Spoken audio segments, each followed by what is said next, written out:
नमस्कार। भारत की आर्थिक तस्वीर को और सटीक बनाने की दिशा में एक बड़ा कदम उठाया जा रहा है। भारत का सांख्यिकी एवं कार्यक्रम कार्यान्वयन मंत्रालय अपने प्रमुख आर्थिक संकेतकों का आधार बदल रहा है, जिसके तहत जीडीपी का आधार वर्ष 2011-12 से बदलकर 2022-23 कर दिया जा रहा है। अर्थव्यवस्था में संरचनात्मक परिवर्तनों, नए आंकड़ों और तकनीकी प्रगति को बेहतर ढंग से प्रतिबिंबित करने और सटीकता के लिए बेहतर कार्यप्रणाली के लिए ये बहुत अहम है। इससे पहले 2015 में जीडीपी को आधार वर्ष के रूप में 2011-12 पर लाया गया था। अब जबकि भारत दुनिया की सबसे तेजी से बढ़ती प्रमुख अर्थव्यवस्थाओं में से एक है और इस गति को बनाए रखने के लिए पूरी तरह से तैयार है, तो आर्थिक संकेतकों का आधार परिवर्तन या रीबेसिंग कैसे इसमें रहेगी अहम, क्या होगा इसका असर, इसी पर हम आज करेंगे चर्चा। और हमारे साथ जुड़े हैं खास मेहमान भी।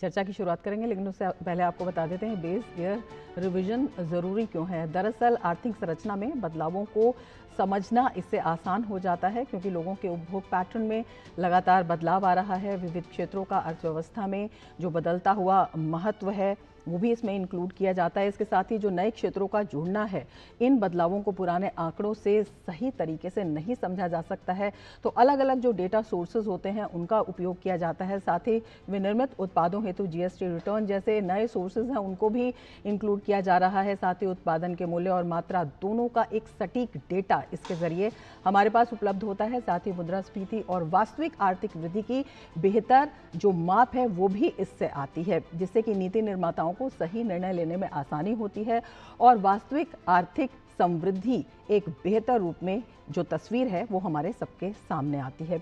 अब आपको ये संकेतक बता देते हैं ये क्या है जिनके आधार बदले जाएंगे। जैसे कि सकल घरेलू उत्पाद है, किसी देश के अंदर एक विशेष अवधि में उत्पादित सभी अंतिम वस्तुओं और सेवाओं का कुल मौद्रिक मूल्य होता है। देश की आर्थिक क्षमता और उत्पादन के स्तर को मापने का एक प्रमुख ये पैमाना होता है, क्योंकि कीमतें हर साल बदलती रहती हैं, तो जीडीपी को मूल्य परिवर्तन से मुक्त करने के लिए आधार वर्ष की आवश्यकता पड़ती है। अगर हम आईआईपी की बात करते हैं, औद्योगिक उत्पादन सूचकांक इसे कहा जाता है। ये एक मात्रात्मक संकेतक होता है, जैसे कि खनन है, निर्माण है, विद्युत क्षेत्र है, उसमें औद्योगिक उत्पादन कितना हो रहा है इसकी मात्रा का ही सूचकांक होता है। और जीडीपी से अलग ये मूल्य आधारित नहीं होता है, ये उत्पादन की वास्तविक मात्रा पर आधारित होता है। तो क्षेत्र विशेष में उत्पादन की गिरावट या तेजी की समझ इससे मिलती है। सीपीआई की बात कर लेते हैं, उपभोक्ता मूल्य सूचकांक होता है। उपभोक्ता वस्तुओं की कीमतों में बदलाव इससे मापा जाता है। जो वस्तुएं होती जैसे वस्त्र हैं, भोजन है, परिवहन है, आवास है, ये सब इसमें शामिल होता है। और खुदरा मुद्रास्फीति के समझने का सबसे सटीक ये पैमाना होता है। तो किस तरह से रिवीजन एक बड़ा बदलाव लाने जा रही है, हमारे साथ खास मेहमान जुड़ चुके हैं। डॉक्टर सौरभ गर्ग हमारे साथ जुड़े हुए हैं, सचिव हैं सांख्यिकी एवं कार्यक्रम कार्यान्वयन मंत्रालय का। बहुत स्वागत है सर आपका हमारे इस कार्यक्रम में। सबसे पहले ये जो प्रोसेस किया जा रहा है यही आपसे समझना चाहेंगे आसान शब्दों में, ये क्या है, क्या इसका इम्पोर्टेंस है और क्या इससे बदलाव आएगा। ये जैसे आपने कहा कि जो हमारे 3 सूचकांक हैं, जीडीपी, आईआईपी और सीपीआई, इनका महत्व ये होता है कि ये अर्थव्यवस्था के एक चित्र देते हैं किसी भी समय। और इन सभी में एक जो कहा जाता है एक बेस ईयर होता है, एक आधार वर्ष होता है, जिससे ये मालूम पड़ता है, जिससे हमें कंपेयर करने के लिए जब भी हम बोलते हैं कि दर आधार बेंचमार्क एक तैयार हो जाता है, जिसके कारण जैसे एक मूल्य सूचकांक है, हमें एक मालूम पड़ जाता है किसके साथ हमें कंपैरिजन करने की ज़रूरत है। तो ये बेस ईयर होता है। बेस ईयर जैसे आपने कहा कि 2011-12 था। पिछले 10-12 साल में अर्थव्यवस्था में बदलाव आया है, डेटा स्रोतों में न्यूनतम आया है और जो कार्य प्रणाली है उसमें भी बदलाव आया है। इन 3 कारणों से बेस ईयर का बदलाव करना, चेंज करना ज़रूरी हो जाता है। और इसीलिए जीडीपी, सीपीआई और आईआईपी में जो अर्थव्यवस्था की एक चित्र देते हैं उसका हम बदलाव कर रहे हैं। इसमें प्रमुख ये है कि अर्थव्यवस्था की जो स्ट्रक्चर है वो बदलाव हुआ है। डिजिटल सेक्टर काफ़ी बढ़ा है। एनर्जी में देखें तो काफ़ी न्यूनतम एनर्जी के स्रोत आरंभ हुए हैं।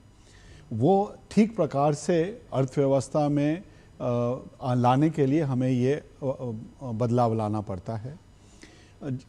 यदि हम देखें कि जो उपभोक्ता हैं उसका जो कंज्यूमर में जिस प्रकार के चीज़ों का कंजम्पशन हो रहा है उसमें बदलाव है। जैसे कि अब विभिन्न प्रकार की सेवाएं, सर्विसेज का ज़्यादा उपयोग हो रहा है, लोग बाग इस्तेमाल कर रहे हैं, उसको ठीक प्रकार से लाने के लिए इस कारण भी हमें बदलाव लाना पड़ता है।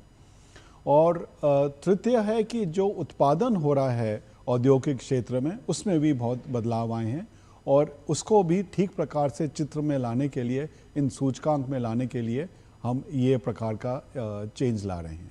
डॉक्टर गर्ग, ये भी आपसे समझना चाहेंगे कि जो आम लोग हैं, आपने जिक्र किया उपभोक्ता हैं या उद्यमी हैं, वो क्या कुछ एक्सपेक्ट कर सकते हैं, उनके जीवन में किस तरह से बदलाव आएगा?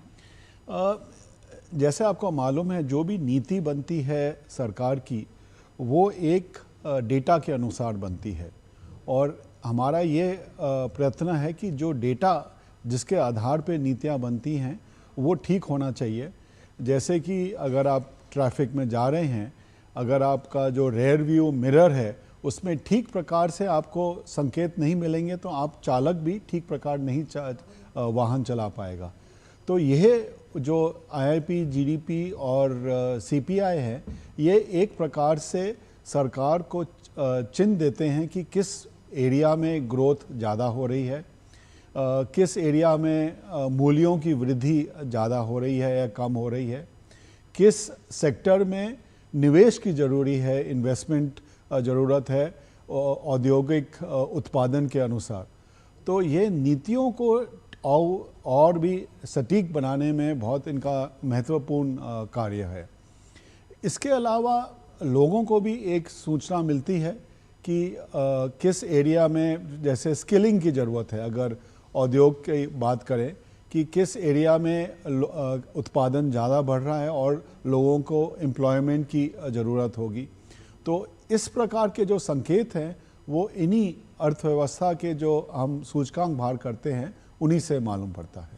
बिल्कुल, इसमें ये भी बेहद महत्वपूर्ण हो जाता है जानना कि किस तरह से जो हमारी इवॉल्विंग इकोनॉमी है इसमें जो फास्ट चेंजिंग सेक्टर्स हैं, क्योंकि आधार वर्ष का जो संशोधन है उसमें ये बेहद महत्वपूर्ण है कि तमाम क्षेत्र उनमें जो बदलाव आ रहे हैं जैसे कि डिजिटल सर्विसेज है, ग्रीन एनर्जी है, इनको किस तरह से इकोनॉमिक स्टैट्स में पूरी तरह से इंक्लूड किया जा रहा है।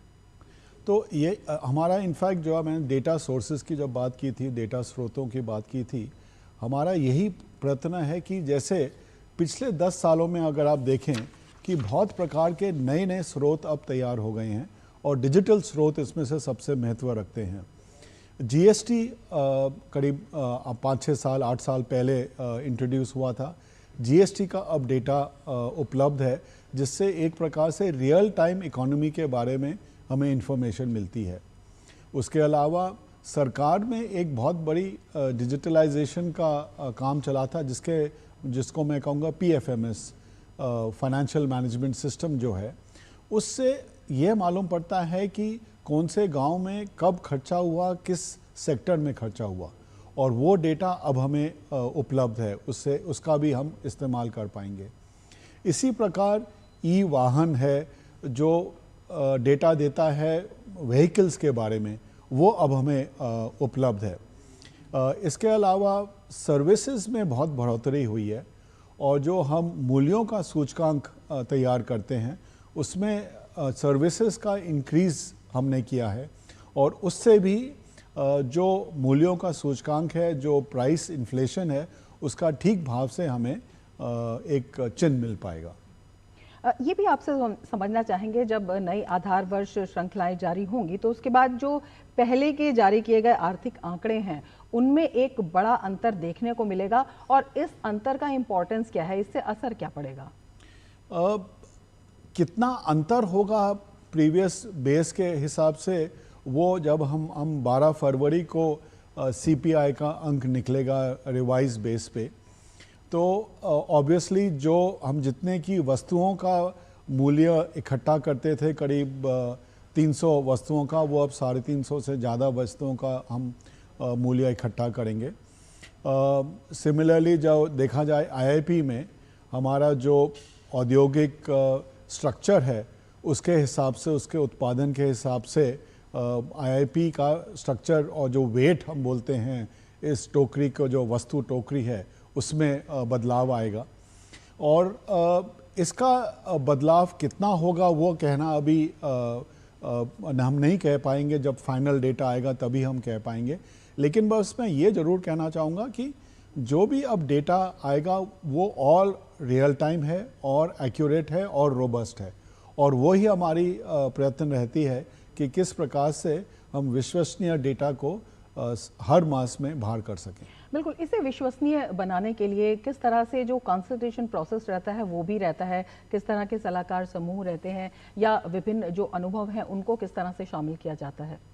तो हम पिछले ये 1.5 साल से हमारी ये कार्य प्रणाली चालू रही है।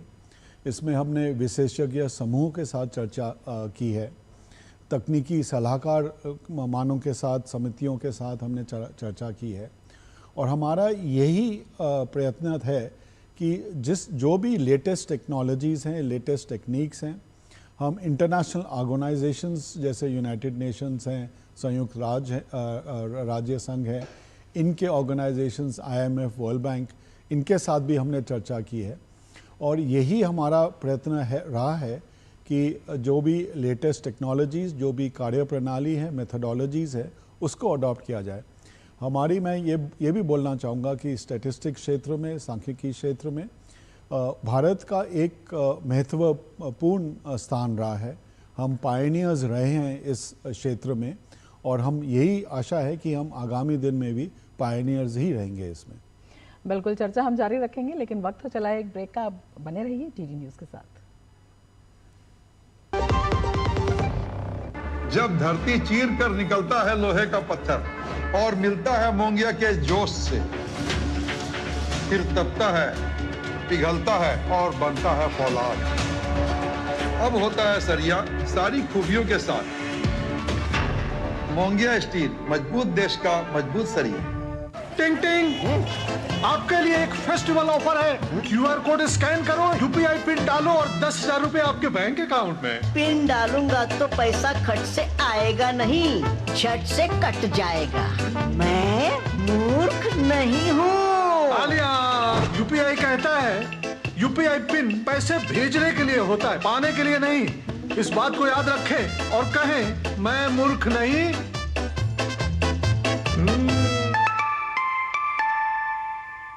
जाइए, आप भी किसी का टेस्ट लीजिए। ब्रेक के बाद फिर से आपका स्वागत है हमारे खास कार्यक्रम में, और खास मेहमान हमारे साथ बने हुए हैं। डॉक्टर गर्ग, आपसे ये भी समझना चाहेंगे, जिस तरह से आप बता रहे हैं कि ये जो डेटाज हैं इनका बेहद महत्वपूर्ण स्थान होता है जब हम विकसित भारत की बात कर रहे हैं, विकास की प्रक्रियाओं की बात कर रहे हैं, नीति निर्माण की बात कर रहे हैं, तो जो डिफरेंट डिपार्टमेंट्स हैं, जो मंत्रालय हैं, वो इसका किस तरह से उपयोग करते हैं, और उसके बाद ये किस तरह से प्रभावी हो जाते हैं कि जब हम नीतियों की बात करते हैं, जो सही लाभार्थी हैं उन तक नीतियां सही रूप में पहुंचे, उनके बनाने के लिए किस तरह से ये उपयोगी हो जाते हैं? ये आपने बहुत ठीक, अच्छा प्रश्न पूछा, क्योंकि जो भी नीति बनती हैं वो डेटा के अनुसार बनती है, डेटा के आधार के ऊपर बनती है। जैसे कि जब भी कोई लेबर एम्प्लॉयमेंट की बात की जाए तो उसमें ये ज़रूरी है जानना कि किस सेक्टर में स्केलिंग की ज़रूरत है, किस सेक्टर में एजुकेशन की ज़रूरत है, और वो हम एक प्रति मास निकालते हैं, उसे हम पीरियोडिक लेबर फोर्स सर्वे बोलते हैं, सर्वेक्षण है हमारा, सर्वेक्षण हम करते हैं। उससे हम घर घर जाके पूछते हैं कि किस प्रकार की आप क्या काम कर रहे हैं, किस क्षेत्र में काम कर रहे हैं, आपने क्या ट्रेनिंग पाई है, और क्या ट्रेनिंग अगर पा सकते थे तो क्या उसका लाभ हो सकता था। तो इसीलिए जो ट्रेनिंग क्षेत्र है, स्किल बिल्डिंग क्षेत्र है, उसमें इसमें इस्तेमाल होता है। इसके अलावा अब ये तो मजदूरी की, वेतन मजदूरी की बात हुई या कृषि। उसी प्रकार अगर हम बात करें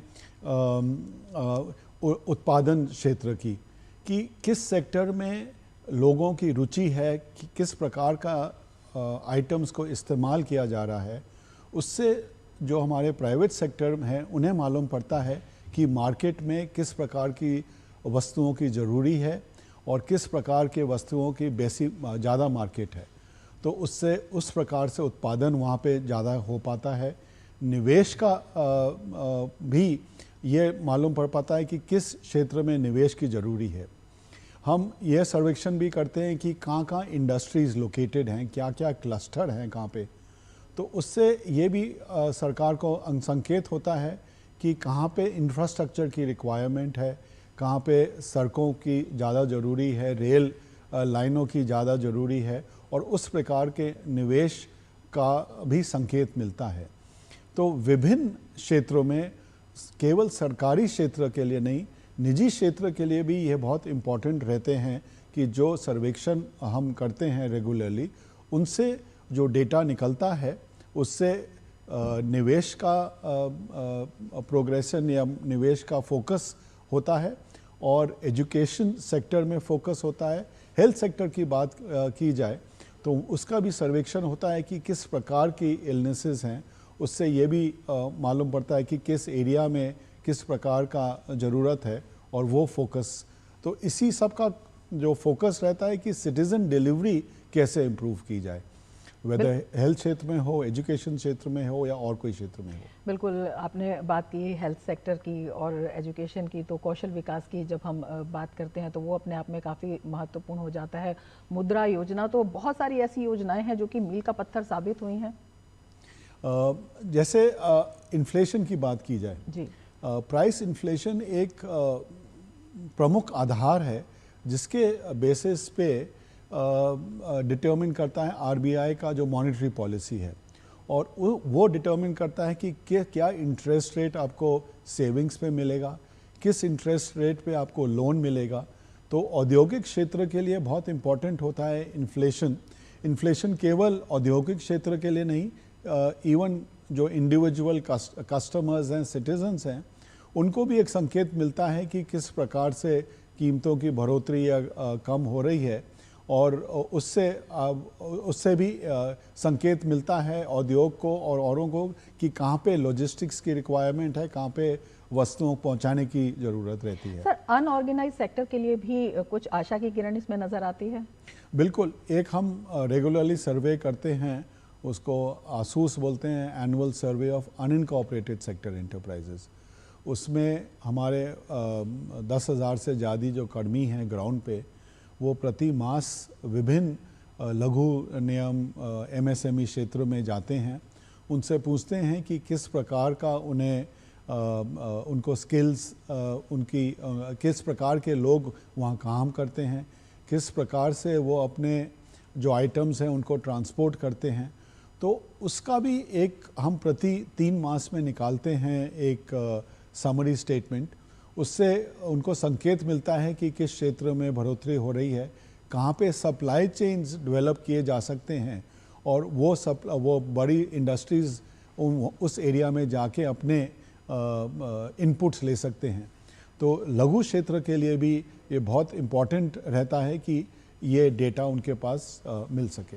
बिल्कुल, चर्चा हम जारी रखेंगे, लेकिन कुछ दृश्य हम अपने दर्शकों को दिखाना चाहते हैं। दरअसल संयुक्त अरब अमीरात के राष्ट्रपति मोहम्मद बिन जायद आज भारत पहुंचे हैं, और नई दिल्ली पहुंचने पर उनका भव्य स्वागत हुआ है। प्रधानमंत्री नरेंद्र मोदी ने हवाई अड्डे पर पहुंचकर अतिथि राष्ट्रपति का गर्मजोशी से अभिनंदन किया। राष्ट्रपति जायद के स्वागत में कलाकारों ने हवाई अड्डे पर सांस्कृतिक प्रस्तुति भी दी। तो अपने आप में बेहद महत्वपूर्ण ये दृश्य रहे, और जिस तरह से लगातार हम संबंधों की बात कर रहे हैं, उनकी मजबूती की बात कर रहे हैं विभिन्न क्षेत्रों में, और दोनों ही देशों की बॉन्डिंग की बात कर रहे हैं, तो वो अपने आप में बेहद महत्वपूर्ण है।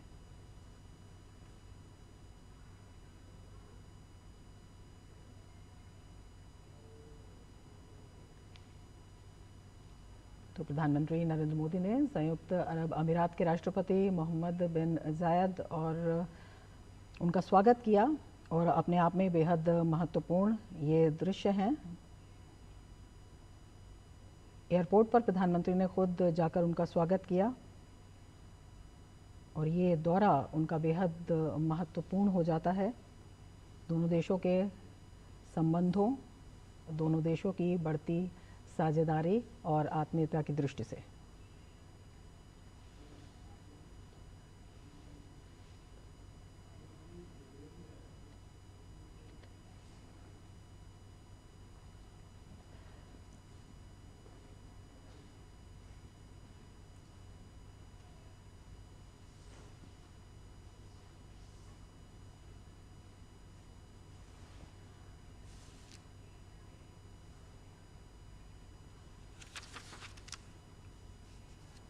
प्रधानमंत्री नरेंद्र मोदी ने संयुक्त अरब अमीरात के राष्ट्रपति मोहम्मद बिन जायद और उनके परिवार का नई दिल्ली स्थित अपने आवास पर गर्मजोशी से स्वागत किया। पीएम ने उन्हें परंपरागत भारतीय उपहार भेंट किए। पीएम ने राष्ट्रपति मोहम्मद बिन जायद को एक सुंदर झूला उपहार में दिया। गुजरात का ये झूला बेहद सुंदर ढंग से तैयार किया गया है। पीएम ने उन्हें एक पश्मीना शॉल भी भेंट की।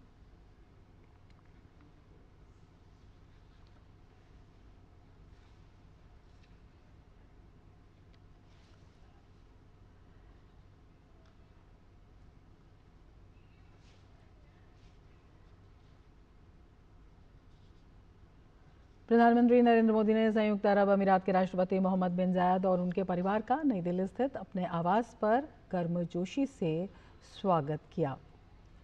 पीएम ने उन्हें परंपरागत भारतीय उपहार भेंट किए। पीएम ने राष्ट्रपति मोहम्मद बिन जायद को एक सुंदर झूला उपहार में दिया।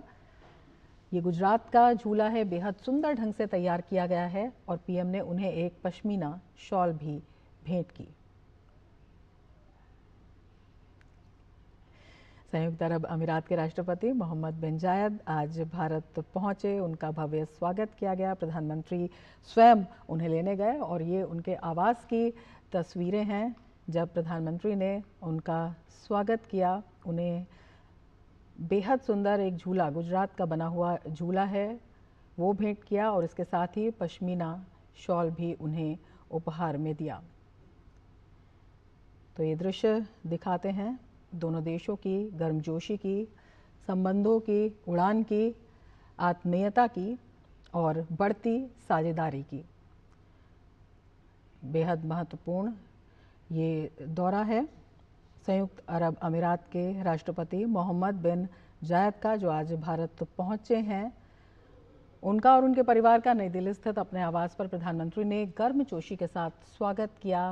परंपरागत भारतीय उपहार उन्हें भेंट किए और उन उपहारों में पीएम ने राष्ट्रपति मोहम्मद बिन जायद को एक सुंदर झूला उपहार में दिया। गुजरात का ये झूला बेहद सुंदर ढंग से तैयार किया गया है और उसके साथ ही पीएम ने उन्हें एक पश्मीना शॉल भी भेंट किया। तो संबंधों की गर्मजोशी साफ तौर पर दिखाई देती है। बढ़ती आत्मीयता, साझेदारी और पारंपरिक संबंध, उनमें लगातार मजबूती साफ तौर पर ये दृश्य दिखा रहे हैं। प्रधानमंत्री मोदी ने आज संयुक्त अरब अमीरात के राष्ट्रपति मोहम्मद बिन जायद और उनके परिवार का नई दिल्ली स्थित अपने आवास पर बेहद गर्मजोशी के साथ स्वागत किया और उन्हें परंपरागत भारतीय उपहार भेंट किए। पीएम ने राष्ट्रपति मोहम्मद बिन जायद को एक सुंदर झूला भी उपहार में दिया, जो बेहद सुंदर ढंग से तैयार किया गया है और साथ ही एक पश्मीना शॉल भी पीएम ने उन्हें भेंट की। और ये संबंधों की गर्मजोशी को, बढ़ती आत्मीयता को दिखाता है और दोनों देशों के बीच बढ़ती साझेदारी को भी दिखाता है।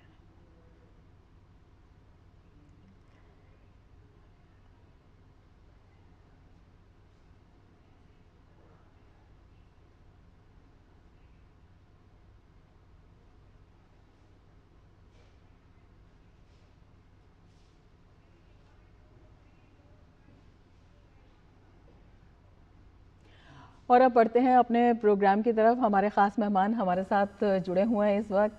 डॉक्टर गर्ग, आपसे ये भी समझना चाहेंगे कि लगातार समय समय पर रिफॉर्म्स भी मंत्रालय ने किए हैं, तो वो रिफॉर्म्स जो हैं वो कितने प्रभावी रहे हैं, किस तरह से उन्हें इम्प्लीमेंट किया गया है और उनका असर क्या कुछ दिखाई दिया है?